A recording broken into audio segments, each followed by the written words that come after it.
Ok, bonjour à tous.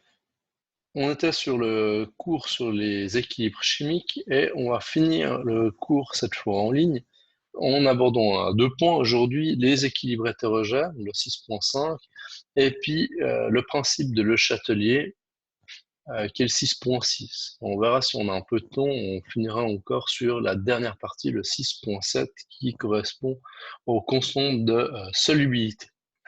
Donc, pour commencer, les équilibres hétérogènes.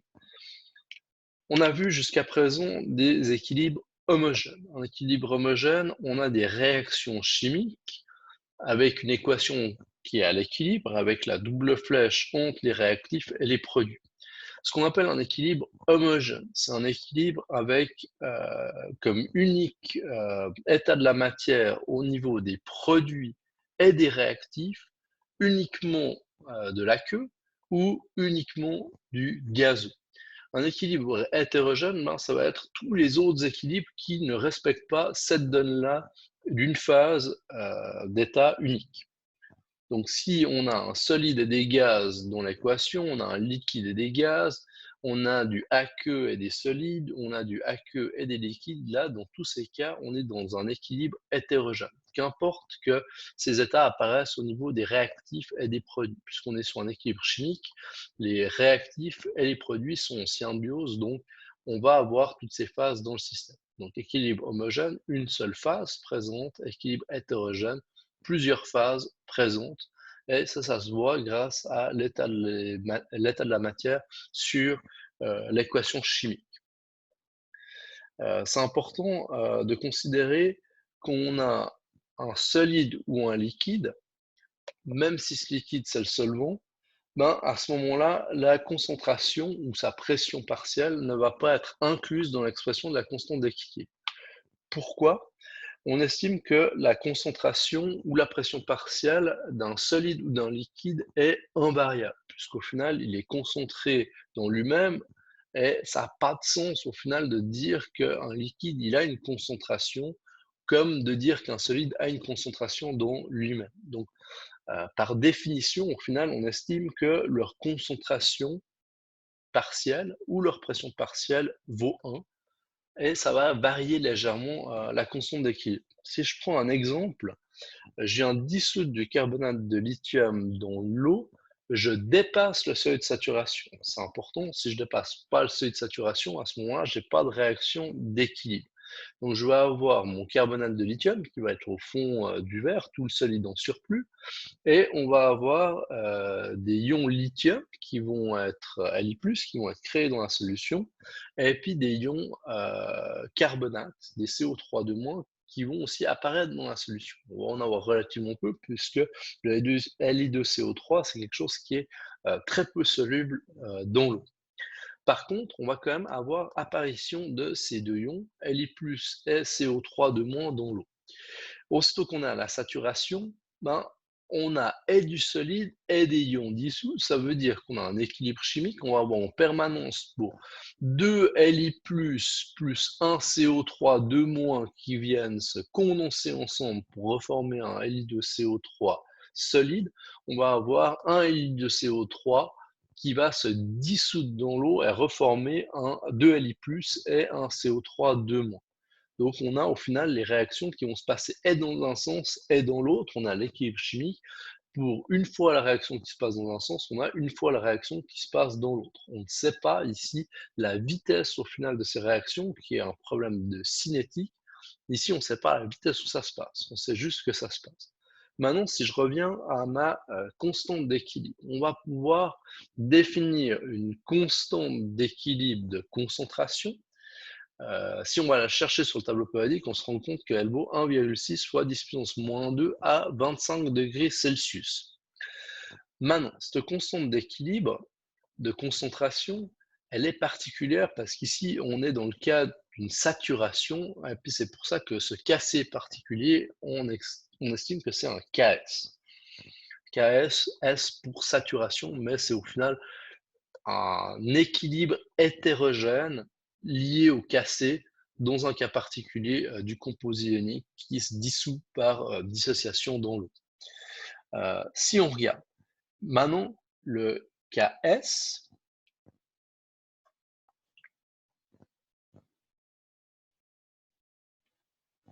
le KS, j'arrive, voilà, je vais venir avec le stylo.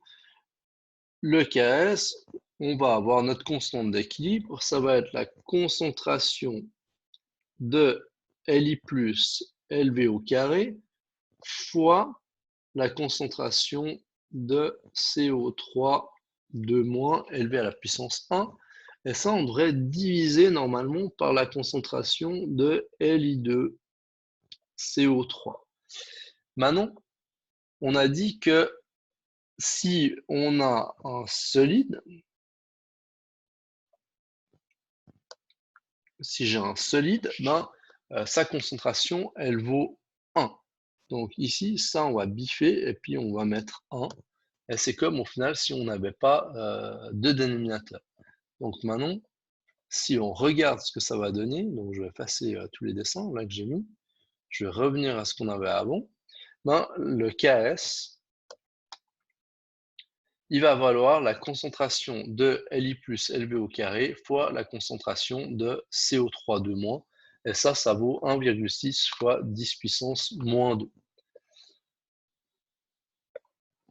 Autre partie, le principe de Le Chatelier. Donc, le principe de Le Chatelier, ça a été développé par un Français, Henri-Louis Le Chatelier, et puis son principe cible au final les contraintes qu'on va pouvoir appliquer aux équilibres chimiques. Donc, le principe, il s'énonce de la manière suivante. Si un équilibre est perturbé par un changement de concentration d'une espèce chimique, de pression ou de température, le système va changer la position de l'équilibre de manière à absorber la contrainte.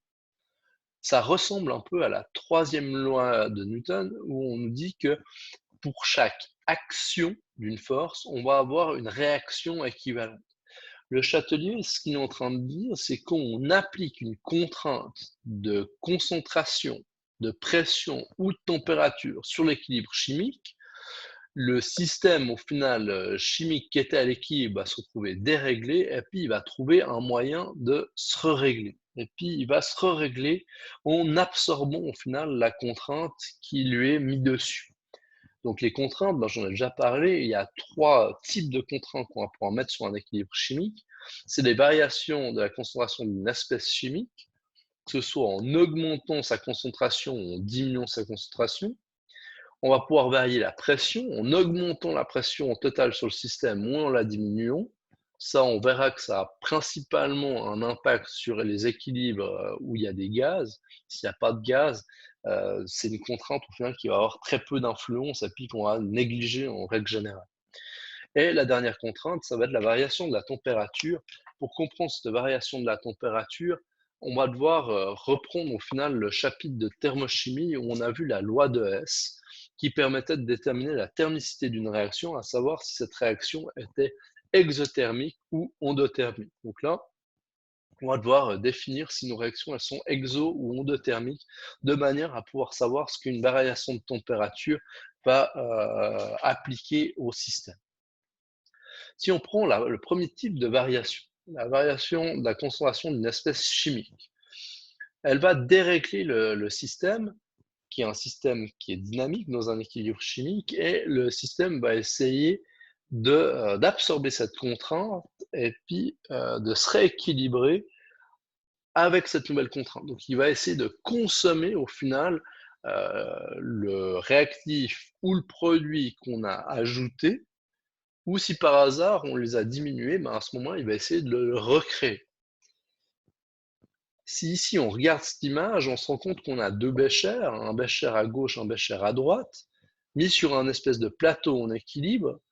Les 2 béchers sont reliés par un tuyau qui est rempli d'eau colorée, et puis on se rend compte qu'on est en train de déséquilibrer le système sur le bécher de droite.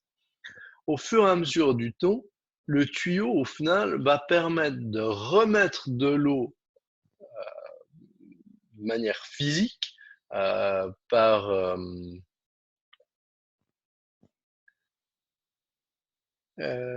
effet siphon sur le bécher de gauche.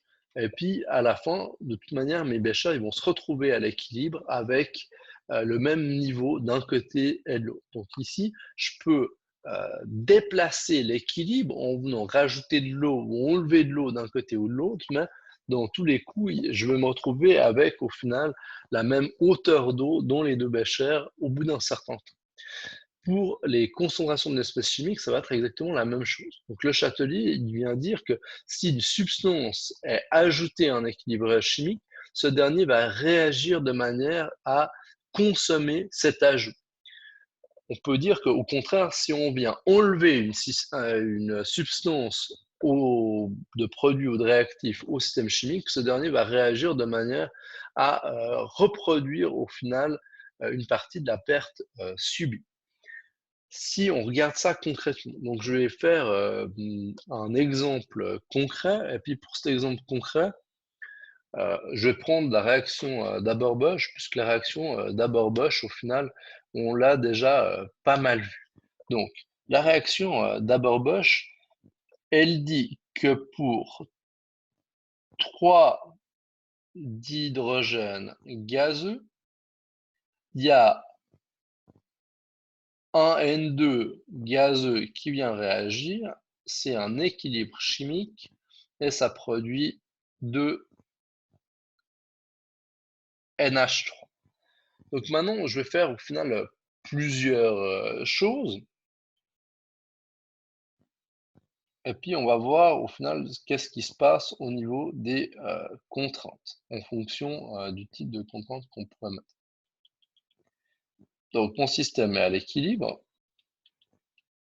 Et puis, on va venir mettre des contraintes. Donc, si par hasard, comme contrainte, j'ai augmenté la quantité de H2, mon système possède maintenant plus de H2, donc il va vouloir compenser au final cet ajout de H2. À ce moment-là, la réaction va principalement tourner en faveur du NH3. Qu'est-ce qui va se passer si la réaction va de gauche à droite? À ce moment-là, la quantité de H2 avec le temps va rediminuer, la quantité de N2 va rediminuer, et puis la quantité de NH3 va augmenter. Maintenant, si par hasard j'avais fait les choses différemment, et puis à ce moment-là, je vais prendre en bleu, si à ce moment-là on avait diminué la quantité de N2. Donc je diminue la quantité de N2. À ce moment-là, mon système va évoluer cette fois dans l'autre sens, va essayer de rétablir du N2 à l'intérieur du système. Ça veut dire que avec le temps, la quantité de NH3 va diminuer, la quantité de N2 va augmenter et la quantité de H2 va augmenter. Okay, donc, à chaque fois, sur la première ligne, on a la contrainte qui est appliquée à un moment donné sur le système. Et sur la deuxième ligne, en dessous du trait de ligne, on a comment le système va réagir de manière à pouvoir se réajuster et se rééquilibrer. Donc maintenant, je vais effacer tous les dessins, puis on va revenir à notre PowerPoint.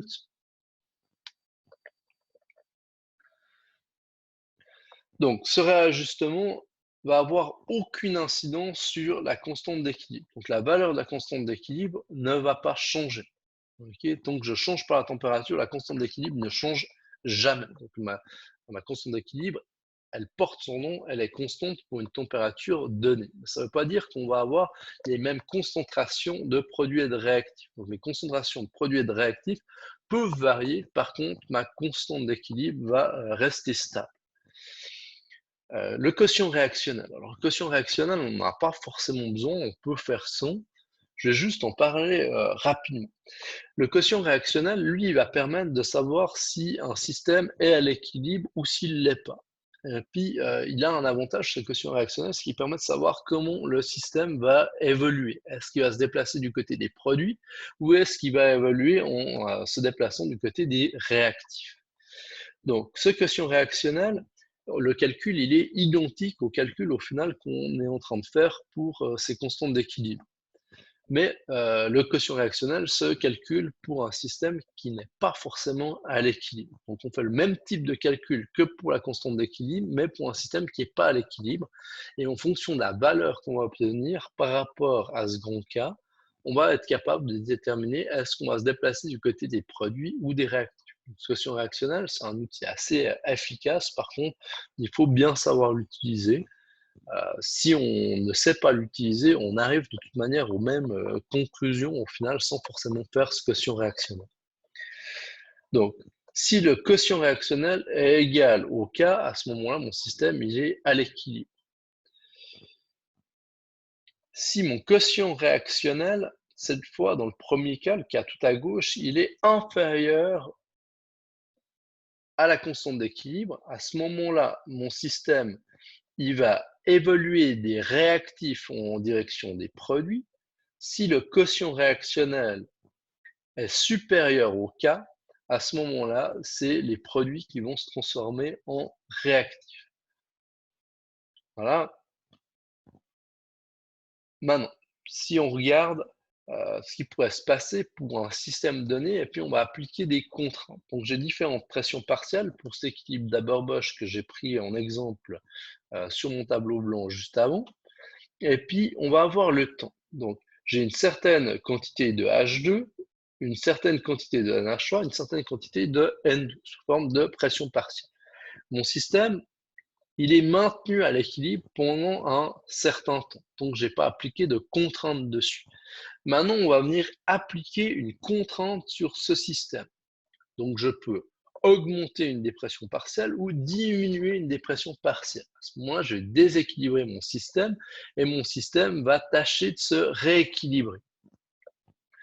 Ici, la contrainte qu'on va mettre, c'est j'injecte à un temps donné une quantité de H2 à l'intérieur de mon système. Donc mon système est déséquilibré, il n'est plus à l'équilibre. Le Kp, si on regarde, normalement, le Kp pour Haber-Bosch, c'est la pression au carré de NH3 divisé par la pression de N2 fois la pression partielle de H2 élevé à la puissance 3.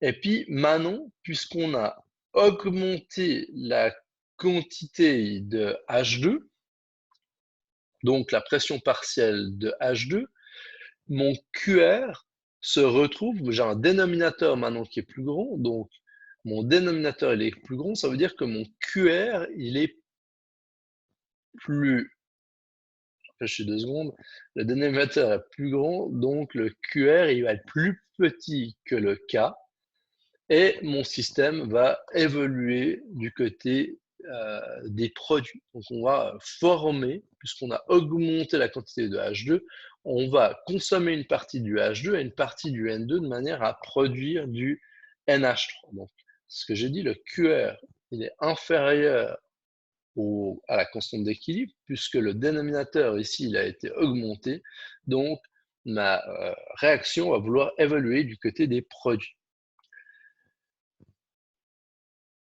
Le H2 va diminuer avec le temps. Okay, si on regarde, si j'ai une diminution de 3 carrés, puisqu'au final j'ai consommé pour pouvoir faire la réaction, il me faut 3 molécules de H2. Et pour 3 molécules de H2, il me faut une molécule de N2. Donc je vais consommer une molécule de N2, et puis ça va me produire 2 molécules de NH3. Donc si on regarde, on va avoir un rééquilibrage. Là, je viens consommer 3H2. Si j'ai consommé 3H2, je viens produire 2NH3. Donc le NH3, lui, va augmenter. On est en train de produire du NH3. Et puis le N2, pour 3 H2 qui ont été utilisés, consommés, ben, on va avoir un N2 qui va être consommé. Et puis on a un nouveau système qui est de nouveau à l'équilibre, mais avec plus exactement les pressions partielles initiales. Mais ces autres pressions partielles permettent de maintenir le système au final en équilibre. Donc ces différents carrés, c'est juste au final pour venir représenter les coefficients stoichiométriques qu'on a sur l'équation pour le rééquilibrage. Donc si je prends juste le stylo un petit moment, donc si on regarde, ici j'ai 3 carrés, ici j'ai 2 carrés, ici j'ai 1 carré, et ça correspond au final au coefficient stoichiométrique 1, le 3 qu'on a ici, le 2 qu'on a là. Si on vient regarder, la réaction, elle évolue dans ce sens-là, donc ça veut dire que lui, il va diminuer, lui, il va diminuer, et lui, il va augmenter. Si on regarde maintenant, les trois ici, le H2, on a bien une diminution, le NH3, on a une augmentation, et puis le N2, on a une diminution de 1, donc qui correspond au final à tout ce qu'on a dit. Je reviens sur mon PowerPoint, j'efface tous les dessins.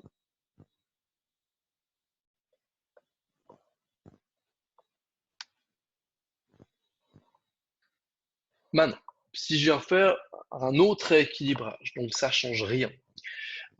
Cette fois, le rééquilibrage, on va partir qu'on a une diminution du N2. Donc je diminue le N2.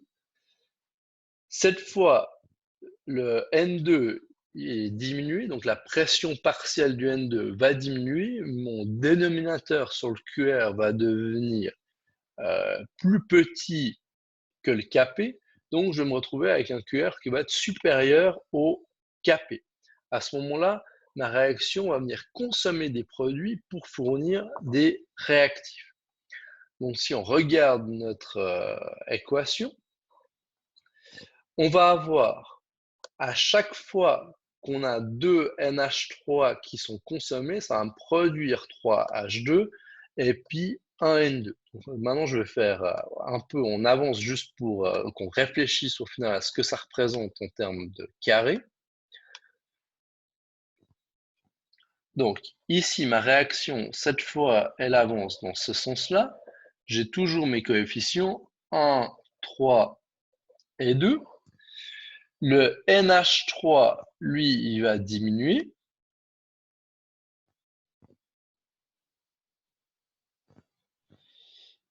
Le NH3, il va diminuer. Le H2, il va augmenter. Et le N2, il va augmenter. Donc, on va garder ça en tête. Donc, ici, ça veut dire que celui-là, le N2 qu'on a en bas, ben, il va augmenter. Lui, il augmente. Le H2, lui, il va augmenter aussi. Et puis, le NH3, il va diminuer. Ils vont diminuer de combien? Lui, le N2, il va augmenter de 1. Le NH3, il va diminuer de 2. Et puis, le H2 va augmenter de 3. Donc ici, si je représente avec des carrés, par rapport à ces lignes de départ, ben, je vais me retrouver avec ces augmentations-là. Sur le slide qu'on va voir, j'ai un peu modifié les carrés, et puis au final, à la place d'avoir 1, 2, 3, j'ai repris au final d'autres chiffres, mais on pourrait faire un plus gros carré qui vaut 1, un plus gros carré qui vaut 2, un plus gros carré qui vaut 3. Donc ici, moi, j'ai mis 2 carrés, j'ai mis 4 et j'ai mis 6. Donc maintenant, on va regarder au final ce que ça va représenter. Donc je vais réeffacer tout ça, sinon je ne vais pas pouvoir avancer sur le PowerPoint. Donc je réefface ces dessins. Donc ici, par rapport à la ligne de départ, on a une augmentation de 2 N2 qu'on augmenté, qui correspond à 1 pour le coefficient du N2 fois 2. Pour le NH3, on va avoir, on a dit, une consommation, donc on va avoir une diminution de 2 NH3. Ici, j'ai multiplié par 2, donc on va diminuer de 4 carrés.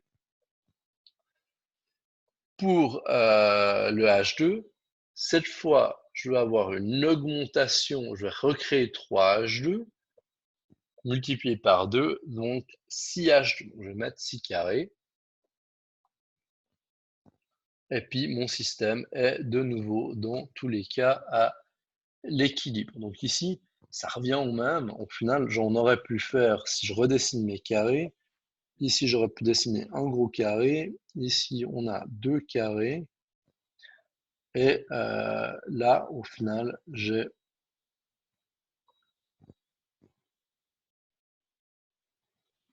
trois carrés. Okay, qui va correspondre au final à mes différentes augmentations. Donc ici le 1, le 2, le 3, qui correspondent au final à ces augmentations. Donc on a dit que notre système il évolue dans ce sens-là. Lui, il vient diminuer. lui il augmente, lui il augmente.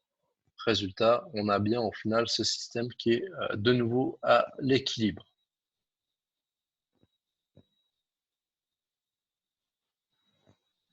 Je viens supprimer les dessins et on continue.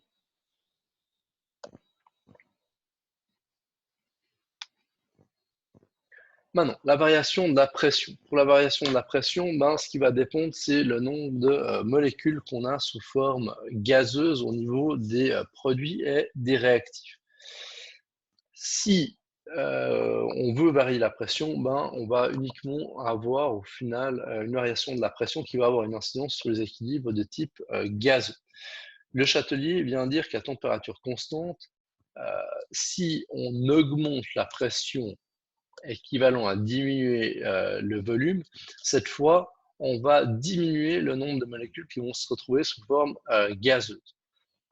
Si je prends l'opposé, une diminution de la pression ou une augmentation du volume va faire qu'on va recréer au final plus de molécules sous forme gazeuse. Donc ici, ce qui va importer, c'est le nombre de molécules gazeuses qu'on a au niveau des réactifs et des produits. Si je prends l'exemple ci-dessous, donc on a deux dioxydes de soufre qui réagissent avec une molécule de dioxygène pour donner deux molécules de trioxyde de soufre sous forme d'équilibre. À ce moment-là, si on compte le nombre de molécules de gaz, on a au niveau des réactifs 3 molécules de gaz, puisque j'ai 2 molécules de dioxyde de soufre et une molécule de O2, ça m'en fait 3 en tout. À l'arrivée, j'ai 2 molécules de trioxyde de soufre. Résultat, je vais pouvoir déplacer mon équilibre du côté du trioxyde de soufre si j'augmente la pression. En augmentant la pression, je vais diminuer le nombre de molécules de gaz, donc à ce moment-là, je déplace mon équilibre du côté du trioxyde de soufre. Je peux faire exactement la même chose en diminuant le volume. Au contraire, si je veux déplacer mon équilibre du côté du dioxyde de soufre, à ce moment-là, je vais devoir diminuer la pression ou augmenter le volume. Si je diminue la pression, je vais favoriser la création de plus de moles de gaz. Pourquoi le système il fait ça? Le système, au final, si je viens augmenter la pression, comme on augmente la pression ici, le système va vouloir diminuer sa pression interne. Donc, on augmente la pression, le système va réagir à la contrainte en diminuant au final le nombre de molécules de gaz de manière à rééquilibrer au final la pression du système. Donc le système au final chimique réagit de manière à absorber la contrainte qui serait une augmentation, une diminution de pression en variant au final son nombre de moles de gaz. À savoir, on pourrait avoir un piège si on a le même nombre de moles de gaz au niveau des réactifs et des produits. À ce moment-là, la pression ou le volume n'ont aucune incidence, même si c'est un système gazeux, si par hasard on a le même nombre de molécules des deux côtés. Maintenant, le dernier, la variation de température. Donc la variation de température, cette fois, on va devoir utiliser au final la loi de Hess. Donc, si on augmente la température, le système va réagir avec la réaction qui va consommer au final de la température ou de l'énergie thermique, à savoir la réaction endothermique. Au contraire, si la température elle est diminuée, le système chimique va produire de l'énergie de manière à réchauffer le système chimique. Donc on va devoir se poser la question à chaque fois si la réaction elle est exothermique ou endothermique, à savoir si une des réactions sur l'équilibre chimique est exothermique, l'autre elle est exactement le contraire. À ce moment-là, c'est la seule contrainte où la constante d'équilibre va changer puisqu'elle dépend de la température. Si je varie la température de mon système, ma constante d'équilibre ne va pas rester similaire. Si on faisait une expérience, si je viens mettre une éprouvette avec une couleur un peu entre le bleu et le rose, en espèce de bleu violet pâle, et puis je viens mettre dans de l'eau froide, je peux colorer mon éprouvette en rose. Si au contraire, je viens mettre cette même éprouvette dans de l'eau chaude, ici, je vais pouvoir avoir une éprouvette qui va être bleu foncé. Si par hasard, on venait intervertir les deux éprouvettes, l'éprouvette bleue deviendrait rose, et puis l'éprouvette rose redeviendrait bleue si on inverse au final dans le bécher de chaud et de froid. Pourquoi? On a un équilibre chimique, donc dans l'équilibre présent, quand on a du rose, on a principalement un ion qui va colorer la solution, c'est au final un ion cobalt qui est hexahydraté.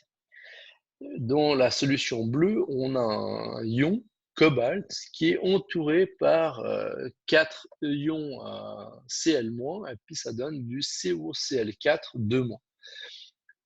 Au milieu, si j'ai une température au final intermédiaire, moi j'ai une coexistence des deux, donc j'ai autant de rose que de bleu, et puis j'ai une espèce de température intermédiaire, enfin de couleur intermédiaire entre les deux. Si on écrit le système chimique, ben, on va avoir l'équation chimique qu'on voit apparaître ici, à savoir que l'ion hexahydraté peut réagir avec 4Cl- pour former le COCl4 2- plus 6H2O. Donc on se rend compte que quand on est à haute température, notre système est principalement tourné du côté des produits, ce qu'on peut voir avec la couleur. Et puis quand j'ai de l'eau froide, ben, mon système il est principalement tourné du côté des réactifs.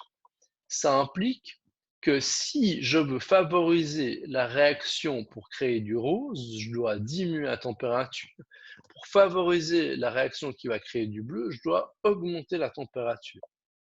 Le système réagit à l'inverse, donc pour favoriser la réaction qui va consommer de la température, le système va faire sa réaction exothermique. Donc, j'ai diminué la température, le système n'aime pas que j'aille diminuer sa température, donc il va vouloir se réchauffer de manière à absorber la contrainte. Si j'ai augmenté la température en mettant le système dans l'eau chaude, à ce moment-là, il va faire la réaction endothermique de manière à compenser l'augmentation de chaleur et à en consommer une partie. Donc ici, sur ce qu'on a vu avant, ben, il va falloir à chaque fois calculer le delta HR pour une réaction. Donc ici, si je veux savoir si je dois chauffer ou diminuer ma température de manière à favoriser la réaction, je vais considérer à chaque fois, comme on a fait en thermochimie, la réaction qui va des réactifs en direction des produits. Et puis pour cette réaction-là, on vient calculer le delta HR. Je viens regarder si cette réaction elle est endothermique ou exothermique. Si on imagine que je me retrouve avec un résultat exothermique, donc cette réaction-là est exothermique, pour favoriser une réaction qui va libérer de la chaleur, je vais devoir diminuer la température sur mon système. Si je diminue la température, mon système réagit à cette perte au final de chaleur et puis va fournir de la chaleur de manière à compenser.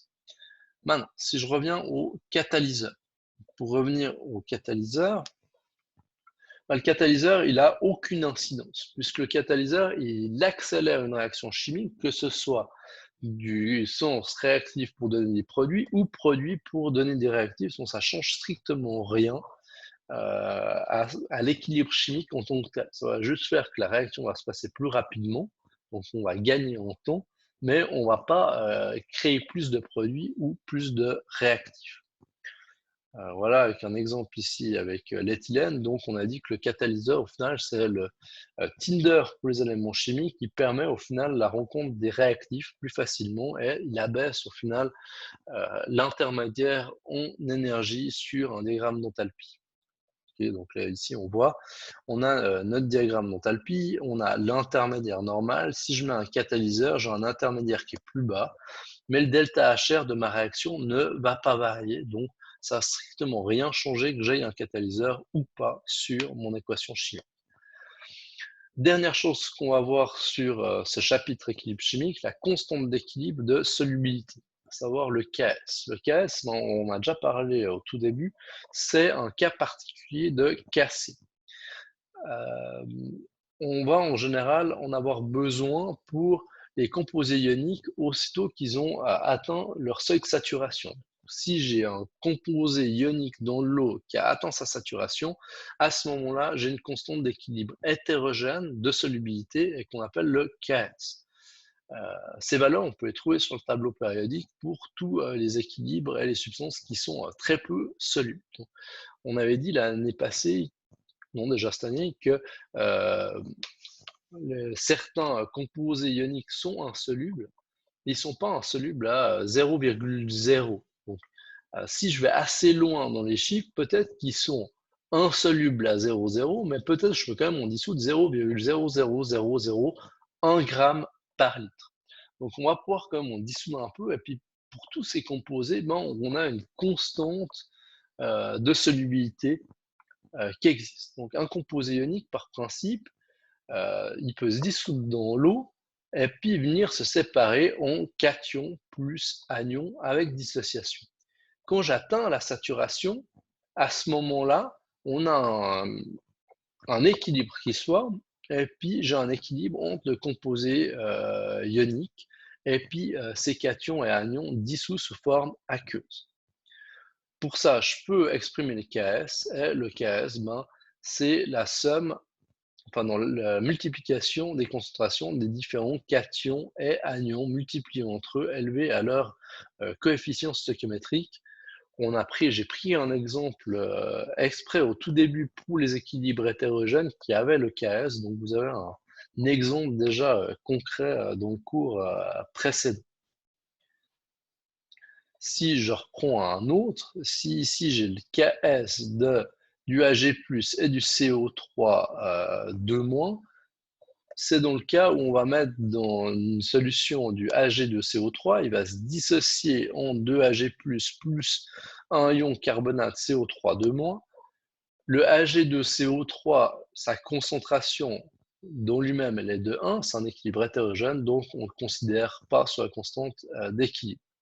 Il est insoluble à 0,0, mais on va pouvoir dire la chose suivante, c'est que plus la constante de solubilité est petite, moins le composé il est soluble. Donc, il est soluble à hauteur de 0,0, mais comme je l'ai dit, ben, on ne sait pas au final, au niveau de la 3e, 4e décimale, est-ce qu'on peut quand même en dissoudre un peu. Voilà. Si par hasard on a une autre source du cation ou de l'anion, ben, ça va avoir une influence sur cet équilibre. C'est ce qu'on appelle l'effet ion commun, et puis ça va réduire d'autant plus la solubilité du composé ionique. Pour ça, sur les exercices, ben, la résolution, il va falloir tenir compte qu'à T0, on va éventuellement avoir déjà du Ag+ qui est présent ou du CO3 2-.